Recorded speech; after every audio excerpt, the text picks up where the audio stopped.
आज हम अध्ययन करने जा रहे हैं कक्षा 6 की संस्कृत सृजनम नामक पुस्तक का। तो यह संस्कृत की पाठ्य पुस्तक है। इसमें हम पाठ 10 का अध्ययन करेंगे।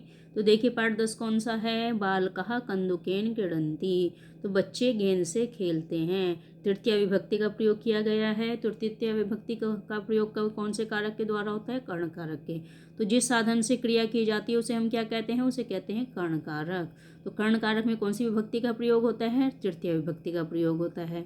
तो कर्ता जिसके लिए क्रिया करता है और जिसे कुछ देता है उसमें संप्रदान कारक होता है और संप्रदान कारक में चतुर्थी विभक्ति होती है। तो यहाँ पे हम दोनों ही विभक्तियों का प्रयोग करेंगे, तृतीया का भी और चतुर्थी विभक्ति का भी। तो चलिए पहले तृतीय विभक्ति देखते हैं। बालकः कंदुकेन क्रीडन्ति। बच्चे गेंद से खेलते हैं। तो यहाँ पे देखिए तृतीय विभक्ति का प्रयोग किया गया है कर्ण कारक का। जनाः नौकया जल विहारम कुर्वन्ति। लोग नाव से जल में विहार कर रहे हैं। स्नेहा द्विचक्रिकया स्वगृहं गच्छति। स्नेहा साइकिल से अपने घर जाती है। तो ये कौन सी विभक्ति थी। तृतीय विभक्ति। तो यहाँ पे देखिए आपने देखा होगा से।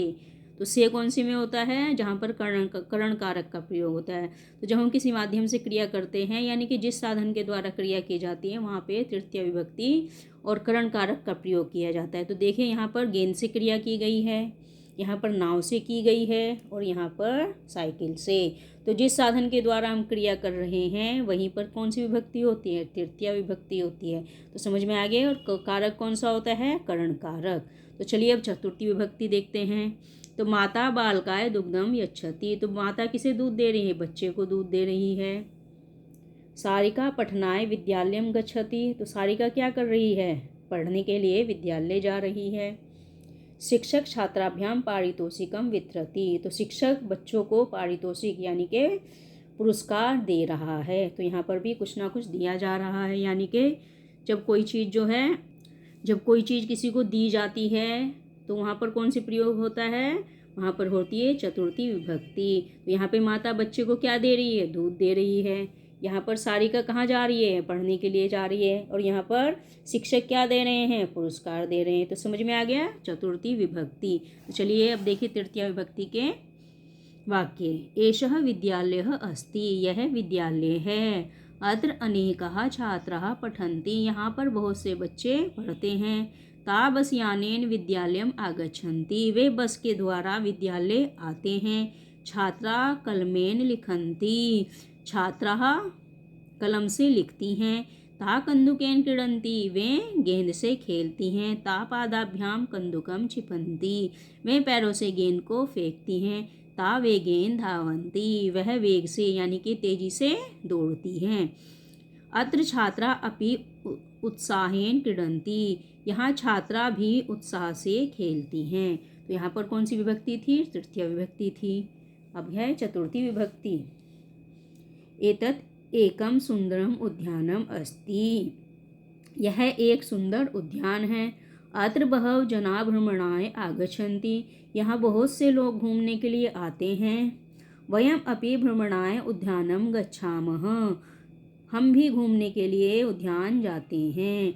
भ्रमणम स्वास्थ्याय उत्तमं भवति। घूमने से स्वास्थ्य अच्छा होता है। अत्र केचन वानराः भोजनाय प्रार्थयन्ति। यहाँ पर कुछ बंदर भोजन के लिए प्रार्थना कर रहे हैं। अत्र एकः देवालयः अस्ति। यहाँ पर एक मंदिर है। मनुष्याः तत्र देवेभ्यः पुष्पाणि अर्पयन्ति। वहाँ पर मनुष्य ईश्वर को पुष्प अर्पित करते हैं।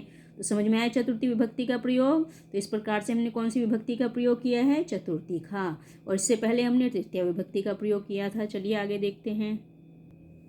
अब है सही विकल्प के सामने सही का निशान लगाइए।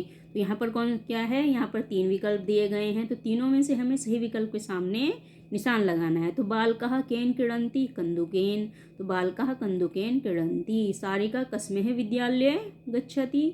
पठनाय यानी कि किस लिए जाती है सारिका विद्यालय। पढ़ने के लिए जाती है।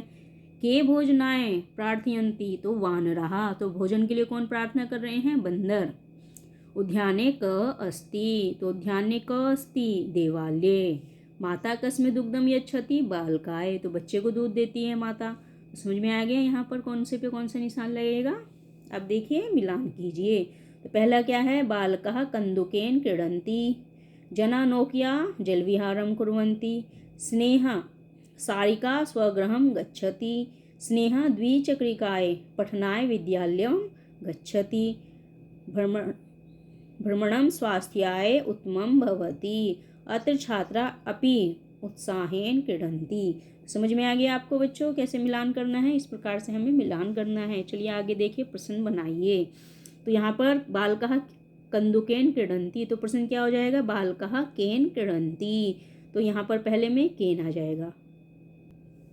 लता नौकयाः जलविहारं कुर्वन्ति, तो यहाँ पे क्या हो जाएगा, लता कया जलविहारं करोति, सारिका पठनाय विद्यालयं गच्छति, तो सारिका कस्मै विद्यालयं गच्छति, बालकः दुग्धं पिबति, क दुग्धं पिबति, शिक्षकः छात्राभ्यां पारितोषिकं वितरति, शिक्षकः काभ्यां पारितोषिकं वितरति, तो छात्राभ्याम की जगह क्या हो जाएगा, काभ्याम।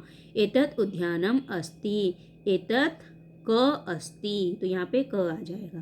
तो चलिए आगे देखिए, बहुवचन में बदलना है हमें। तो बहुवचन में क्या हो जाएगा, बालः बालाः, छात्रा छात्राः, एषः एषः, एषा एषः, फलं फलानि, वानरः वानरः, कलमेन कलमानि, कमलानि, एतत् एतानि। तो ये हो गए हमारे बहुवचन के रूप। अब आगे देखिए, वाक्य बनाना है हमें। यहाँ पर पदों को मिलाइए और सही वाक्य बनाइए। तो वानरः भोजनाय प्रार्थयन्ति, माता बालगाय दुग्धं यच्छति, वयं भ्रमणाय उद्यानं गच्छाम, मनुष्य देवेभ्य पुष्पाणि अर्पयन्ति।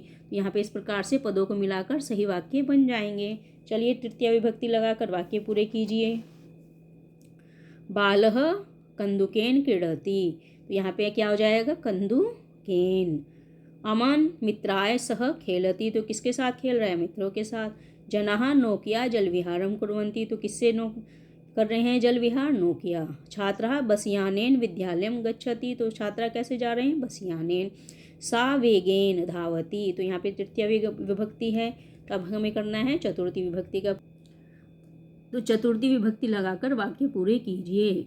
देवाय नमः, दीपकः प्रकाशाय भवति, अखिल मित्राभ्यां पुस्तकं यच्छति, धनं दानाय भवति, छात्रा पठनाय विद्यालयं गच्छति। तो यहाँ पे इस प्रकार से रिक्त स्थान को हम फिल कर देंगे। तो चलिए अब आगे देखिए, यहाँ पे चित्र देखकर हमें क्या बनाने हैं, शब्द बनाने हैं, जो कि यहाँ पर कुछ वाक्य दिए गए हैं। इन्हीं से हमें क्या बनाना है, इन्हीं से हमें बनाने हैं वाक्य। एषः विद्यालयम् अस्ति, छात्राः बसयानेन विद्यालयं गच्छन्ति, छात्रा पठनाय विद्यालयं गच्छन्ति, अत्र केचन छात्रा द्विचक्रिकया गच्छन्ति। तो यहाँ पे छात्र कैसे जा रहे हैं, साइकिल से भी जा रहे हैं। तो ये क्या है, यह विद्यालय है। और छात्रा बसयानेन विद्यालयं गच्छति, छात्र बसयान से विद्यालय जा रहे हैं। छात्रा पठनाय गच्छन्ति, छात्र किस लिए जा रहे हैं, पढ़ने के लिए जा रहे हैं। अत्र केचन छात्राः द्विचक्रिकया गच्छन्ति, यहाँ पर कुछ छात्र द्विचक्रिका अर्थात साइकिल से भी जा रहे हैं। अब देखिए यहाँ पर चित्र दिया गया है, इसमें हमें क्या करना है, वाक्य लिखने हैं। तो एषः वृक्षः अस्ति, पहले का क्या हो जाएगा, वृक्ष का। एषः वृक्षः अस्ति, यह पेड़ है। एतत् आम्रम् अस्ति, यह आम है। तो बच्चों ये चैप्टर आपका खत्म हो गया है। आशा करती हूँ ये चैप्टर आपको अच्छे से समझ में आ गया होगा। यदि यह समझ में आया है तो मेरे चैनल को सब्सक्राइब कीजिए, लाइक और शेयर कीजिए, ताकि आगे के भी चैप्टर आपको प्राप्त होते रहें।